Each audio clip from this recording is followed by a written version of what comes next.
Assalamualaikum dan salam sejahtera. Bertemu lagi dalam Anggun Borneo, sebuah rancangan yang meneroka rahsia keanggunan wanita Borneo. Kali ini saya berada di Tenom. Onsoi.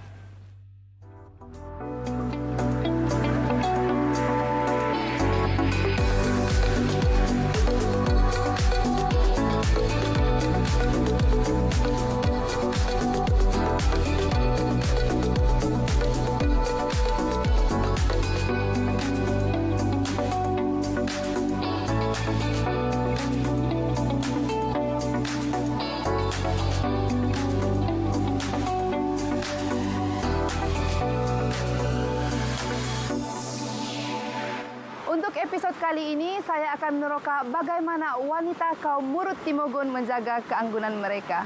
Onsoi! Minan! Monsoi Minan! Monsoi. Bersama saya ialah Puan Julini Ongkomor. Beliau merupakan pengamal perubatan tradisi kaum Murut Timogon. Minan, jadi apa nama rawatan yang kita mau buat ini hari? Mempariura ulun maganak. Kalau kamu tahu apa rawatan yang saya dengan Minan mau buat ini hari, mari. Silakan masuk. Terima kasih. Kaum Murut Timogon memang terkenal dengan perubatan tradisi. Salah satu yang masih lagi diamalkan sehingga ke hari ini ialah rawatan tradisi wanita selepas bersalin. Ataupun dalam bahasa Murutnya dipanggil apa, Minan? Mempariura ruandu maganak. Sejak dari saya ada budak lah sampai sekarang. Jadi apa bahan-bahan yang kita perlukan, Minan? Daun limau, daun serai, tawau. Ini daun limau, apa khasiat dia ataupun kelebihan dia? Kenapa diguna dalam rawatan? Untuk buang angin. Dan yang ini ialah daun tawawo. Ini pun sama juga. Tapi kalau yang bukan orang bersalin pun kita rebus bikin sebaik apa itu dugal. Oh, gastrik. Ini daun apa nih, Minan? Ini daun tawau juga yang sudah kering. Inilah yang mau direbus nanti untuk dimandi. Itu yang paling kuat tuh, kalau yang sudah kering dia kuat. Dalam istilah bahasa Murut, daun ini dipanggil daun tawawo ataupun dalam bahasa Melayunya dipanggil daun sambung. Dan sebaik-baiknya rawatan ini dilakukan menggunakan daun tawawo yang sudah dikeringkan. Kenapa semua bahan-bahan yang kita guna ni semuanya dia punya kebaikan untuk buang angin? Perempuan bersalin memang banyak angin, kena masuk angin. Jadi kita kena kasih mandi dengan bahan-bahan inilah. Mungkin kita rasa sakit kan, apa semua kalau angin tidak keluar dari badan. Ini mengikut kita punya apalah, bukan untuk yang bersalin saja. Kalau kita rasa badan tidak sehat, kita boleh amalkan perbuatan. Ini kita boleh dapati dari kebun ataupun kita boleh tanam sendiri. Batu ni untuk apa, Minan? Untuk kecut, jadi apa ni peranakan kita. Ini kita bakar, tunuh di api. Selepas itu balut dengan kain, baru ikat di perut kita. Bila kita lepas beranak, ada darah yang beku kan. Jadi kalau kita guna ini, dia boleh cair di dalam. Batu ni bukan sebarang batu, tetapi batu ini akan dipanaskan dan berfungsi untuk memecahkan darah beku, mengecutkan rahim dan juga memecahkan lemak di perut. Selain untuk wanita selepas bersalin, semua bahan-bahan ini juga boleh digunakan oleh sesiapa saja untuk merawat sakit-sakit badan, sakit-sakit sendi dan juga sakit-sakit tulang. Ada dua cara untuk merebus semua bahan-bahan ini. Pertama, merebus semua bahan sehingga mendidih ataupun sediakan air panas dan masukkan semua bahan sekali. Kaum Murut terbahagi kepada beberapa sub-etnik seperti Murut Timogon, Murut Tagol, dan Murut Dalit. Kaum ini majoriti mendiami daerah Tenom, Suk, Nabawan, Sepulut, dan Keningau. Kaum yang terkenal dengan sambutan Pesta Kalimaran ini sangat menjaga adat istiadat mereka. Warisan budaya mereka masih lagi terpelihara sehingga ke hari ini. Antara budaya yang masih lagi mereka amalkan ialah perubatan tradisi, khususnya penjagaan kesihatan dan kecantikan wanita.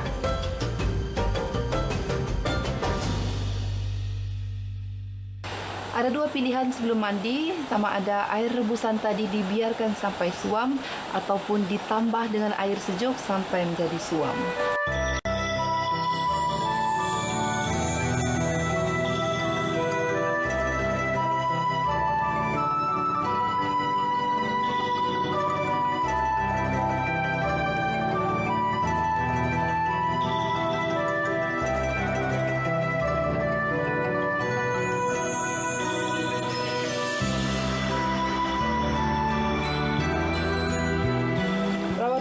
akan disudahi dengan meletakkan batu yang telah dipanaskan di atas perut dan dibiarkan sehingga sejuk.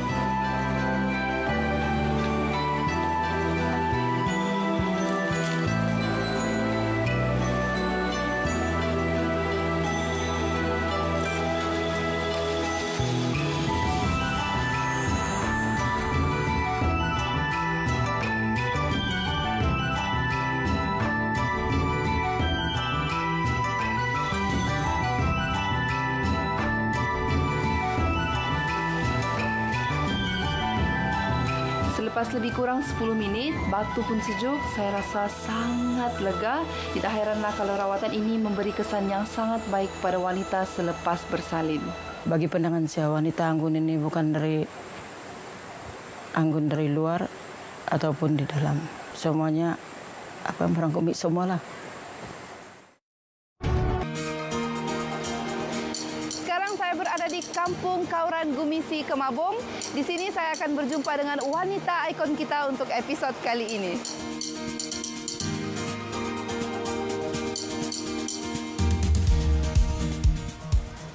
Hai, apa kabar Puan? Onsoi.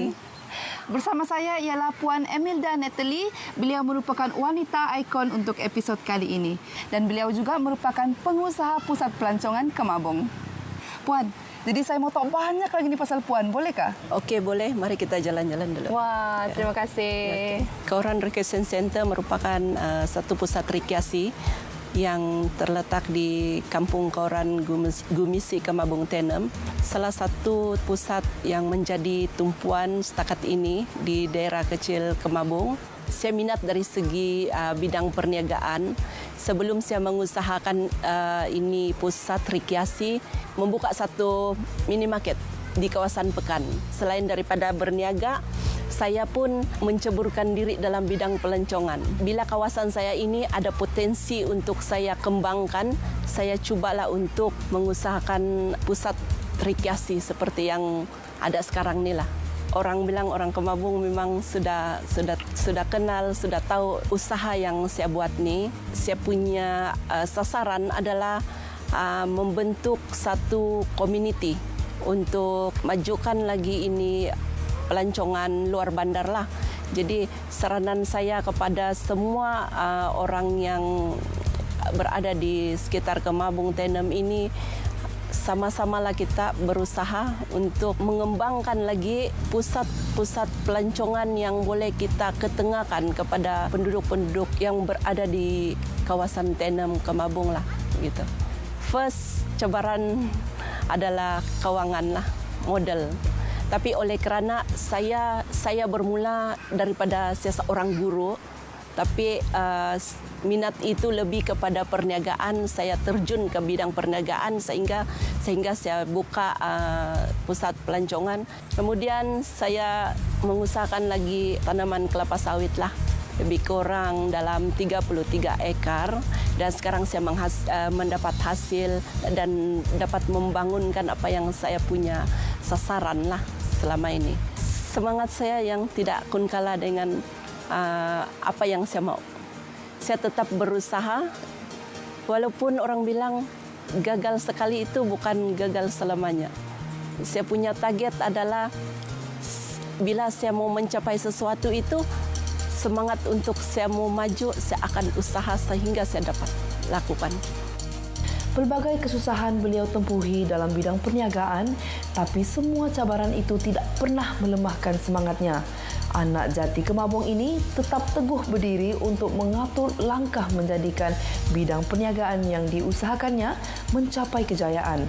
Sasaran saya pada akan datang, saya akan majukan kawasan ini sebagai satu tarikan pelancongan yang betul-betul orang bilang jadi tumpuan suatu hari nanti. Dan target saya juga adalah membentuk satu komuniti untuk bersama-sama masyarakat di sini mengusahakan sektor pelancongan lah yang menjadi orang bilang viral lah masa kini. Kepada wanita-wanita di luar sana, wanita bukan lagi orang bilang yang dipandang rendah oleh semua. Kita tonjolkan yang kita ini boleh buat setanding dengan orang lelaki begitu. Oleh kerana saya merupakan seorang ibu tunggal, orang kan akan macam pandang pada saya yang saya ini seorang perempuan yang mungkin tidak boleh melakukan sesuatu lah yang paling macam menyakitkan hati saya. Saya selalu digelar seorang yang janda lah begitu. Itu yang saya betul-betul saya macam sakit hati lah bila. Sebab mereka tidak boleh bezakan janda dengan ibu tunggal kan. Tapi saya cakap walaupun saya seorang ibu tunggal, saya bilang saya boleh buktikan sesuatu di atas usaha saya sendiri. Kedua, cabaran yang saya ataupun menderita sehingga sekarang adalah suami saya pergi secara tiba-tiba. Dia tinggalkan benda-benda yang kami plan ataupun yang kami rancang itu belum siap. Saya terpaksa kejar dengan usaha saya seorang. Terpaksa mau kuatkan mental, kuatkan semangat.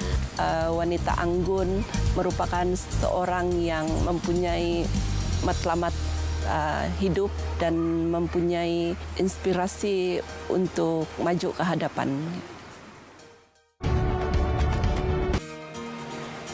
Hai. Monsoy Puan. Ya, Monsoy. Bersama saya ialah Puan Lili Jimbun. Beliau merupakan pengusaha pakaian tradisi kaum Murut Timugon. Pada zaman dahulu, mengikut daripada suku kaum Murut, orang Murut ini dia mesti ada pakaian Murutnya sendiri.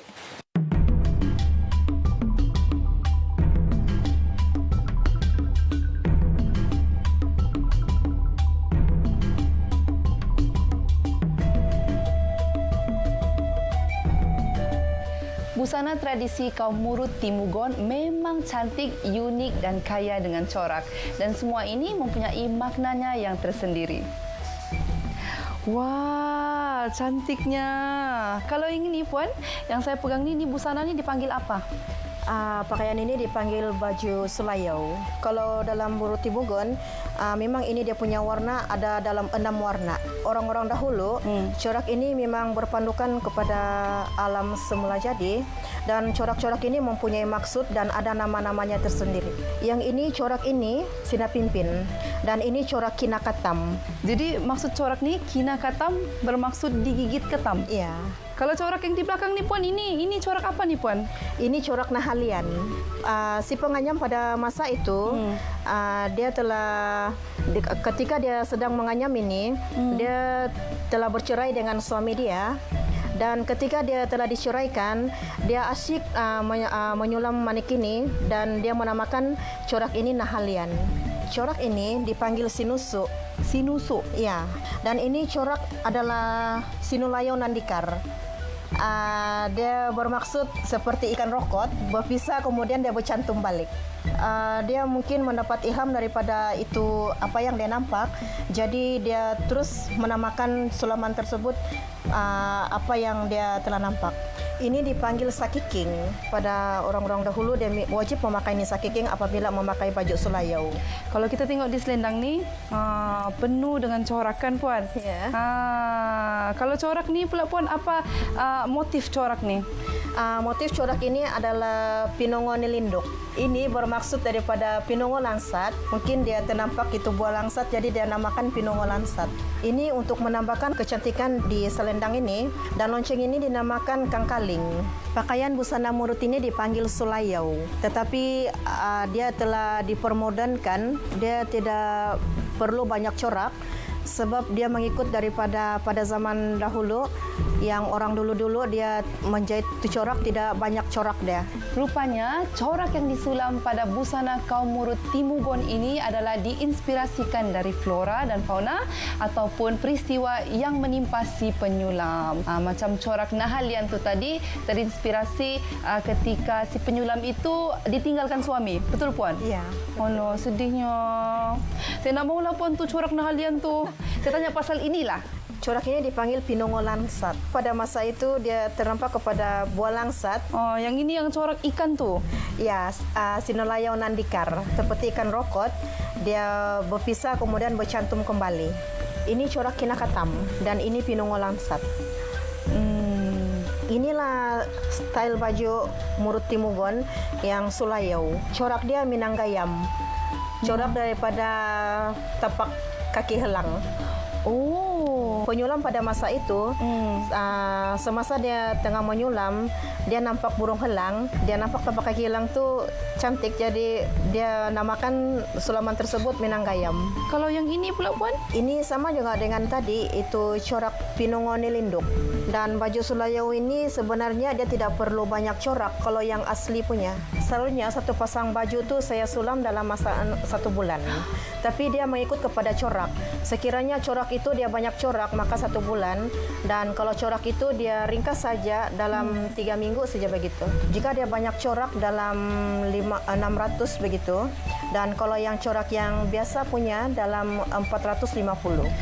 Pada tahun 2018, Pesta Kalimaran peringkat negeri Sabah, dan saya telah mengikuti pertandingan mereka pakaian baju murut, dan saya telah mendapat johan dalam kategori lelaki. Sulayau tidak lengkap kalau tidak dipakai tanpa aksesori, dan setiap aksesori yang dipakai ini ada maknanya yang tersendiri. Di sini ada banyak aksesori. Kalau yang warna putih ni, yang ini dipanggil apa ni Puan? Yang ini dipanggil bungkas ataupun tali pinggang dibuat daripada manik. Ini mesti dipakai di pinggang untuk menambahkan lagi aksesori pakaian itu. Dan ini diperbuat daripada Manik. ini kenapa ada loceng? Untuk memeriahkan lagi tuh bunyi aksesori itu. Wah, cantiknya. Yang ini nih Puan? Ini dipanggil anting-anting. Corak diambil daripada tining gaulun, bermaksud orang. Ini dipanggil golong, ya, ataupun gelang tangan. Ini dipanggil abot sinampila.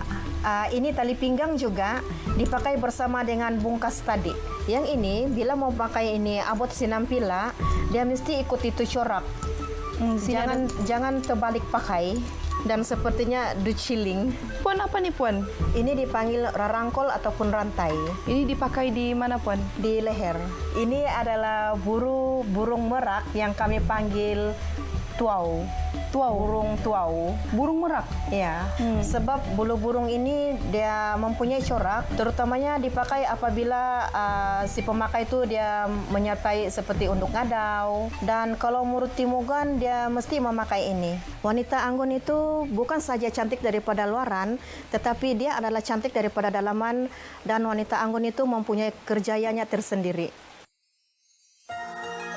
Kaum Murut terbahagi kepada beberapa subetnik seperti Murut Timugon, Murut Tagol, dan Murut Dalit.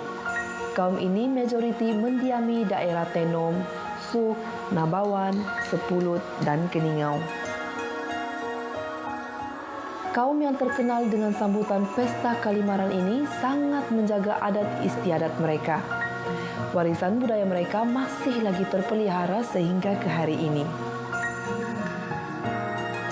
Antara budaya yang masih lagi mereka amalkan ialah perubatan tradisi, khususnya penjagaan kesihatan dan kecantikan wanita.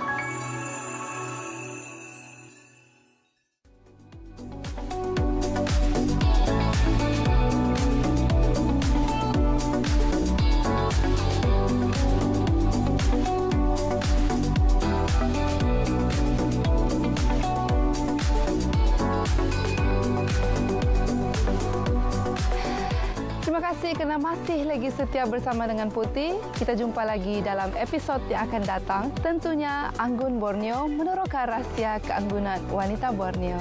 Onsoi!